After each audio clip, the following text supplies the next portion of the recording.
It's a wizard staff. Dad was a wizard. What? Your dad was an accountant.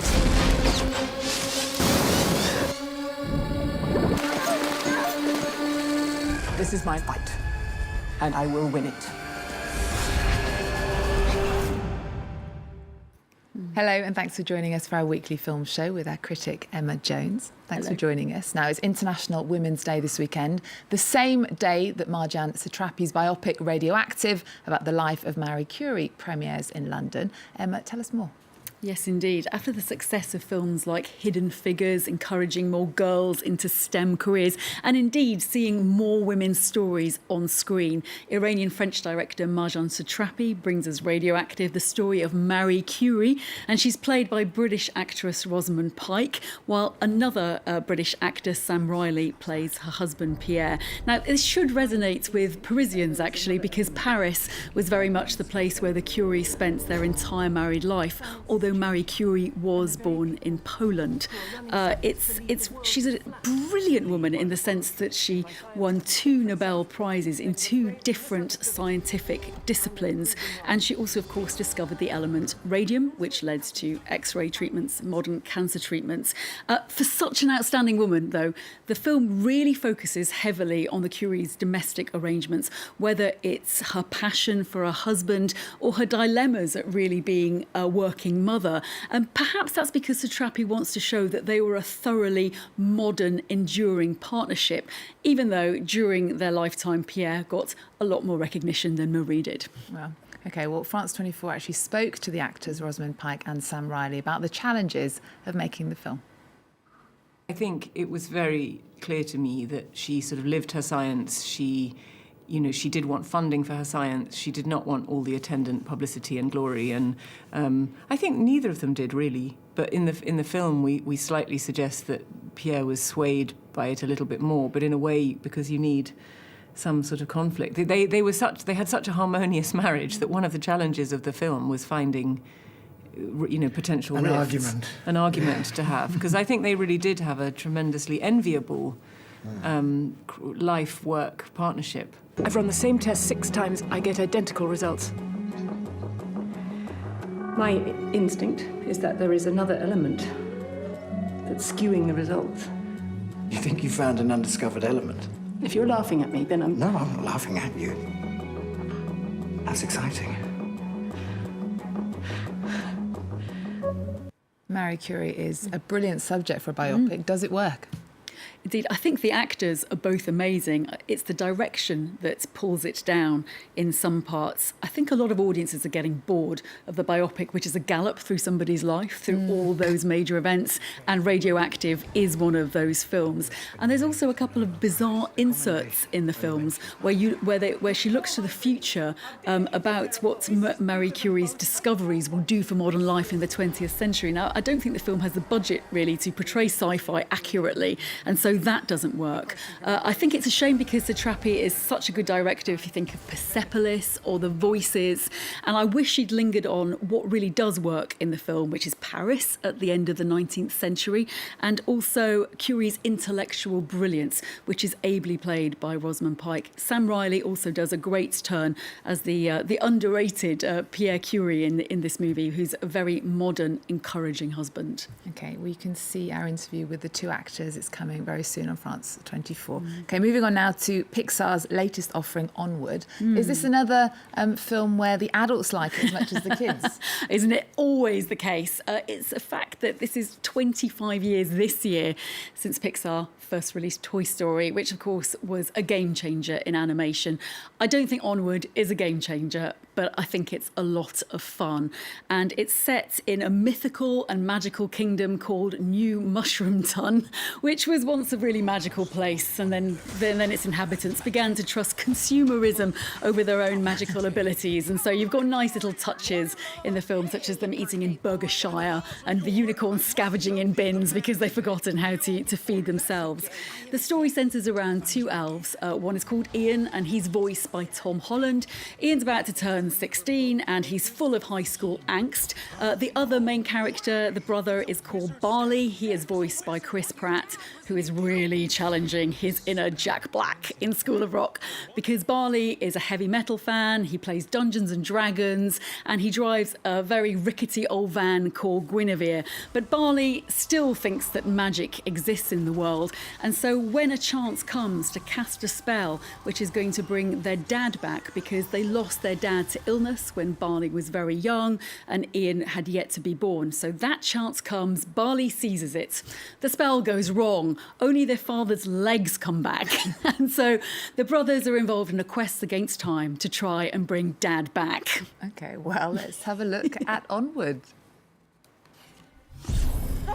Oh, yeah! You got me right. I still got you! Ian Lightfoot is fearless! This is amazing. Yeah, but just keep going. Don't look back. Just straight ahead.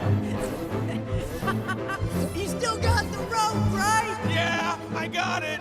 The film has a very 80s feel, despite it's being animated, and it's very much about a subplot about brotherhood, the bonds of trust between them.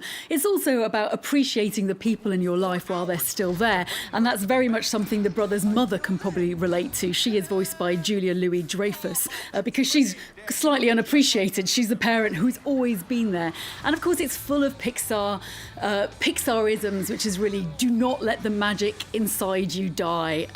Certain films of Pixar, and I think Inside Out, Up probably, really have been epic films which have been so important. Onward, as I said, is not one of them, but it does have a really important message for children who maybe have lost a parent and have grown up really wanting to spend time with them again. I think that really speaks to that, and it's an unusual film in that case. Well, it definitely sounds one I'm going to take my kids to. Thank you. OK, well, moving on to something which audience loved at various international film festivals where it was screened. Monos is the story about child soldiers in Colombia. Yes, this is a spectacular third feature by a Colombian-Ecuadorian director, Alejandro Landes. As you said, the critics who did see it last year really tended to love it. I really liked it too. Now, monos may refer to a Greek root of the word, which means alone, or some critics also think it refers to monkeys. You can decide having watched the film, but it starts on a gang of teenage soldiers with names like Rambo, Wolf, Lady, that kind of thing. And they're being put through training by a mysterious soldier called the Messenger, who works for an equally anonymous organisation.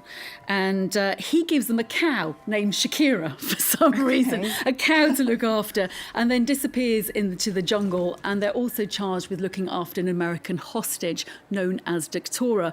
Once the Messenger has gone, the kids start experimenting with everything from their sexuality to mushrooms to indiscriminate gunfire, which predictably has spectacularly catastrophic results, and their civilization tends to collapse rather rapidly. OK, well, let's take a look at Monos.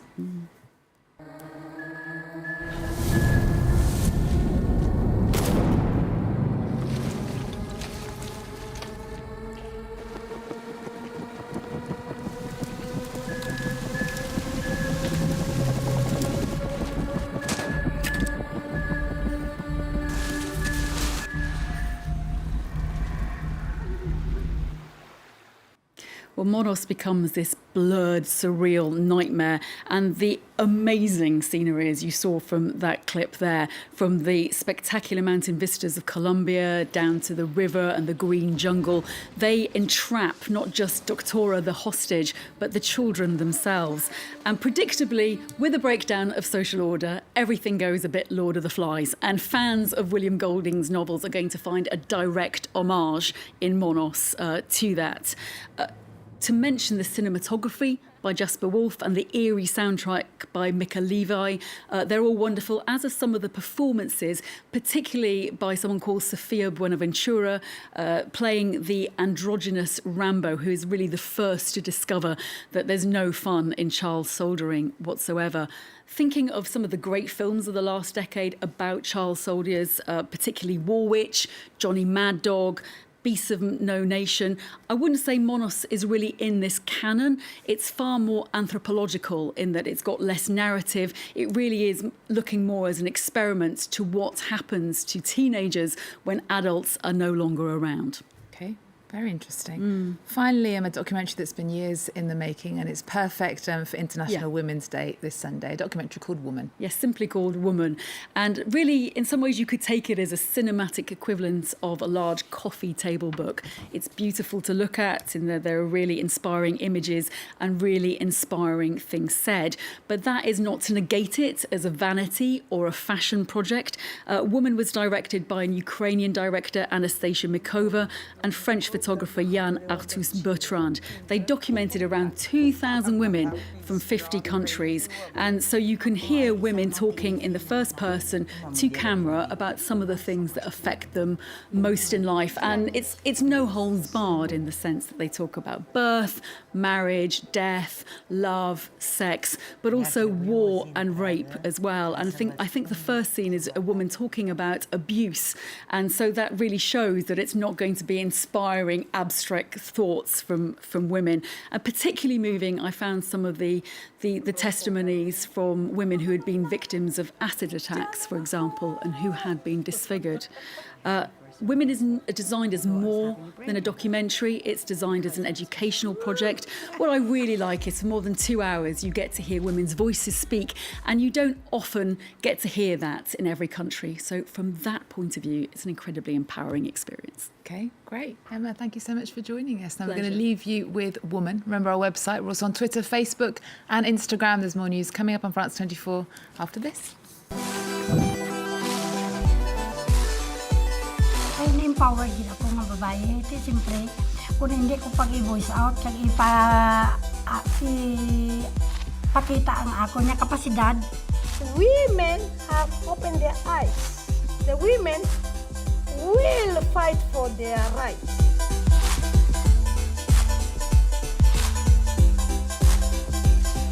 Juutlaisen itseään rodtiin. Mä oikein vuotsisin. Mutta just takia no fälli, mitä pimento aimuskilta sai.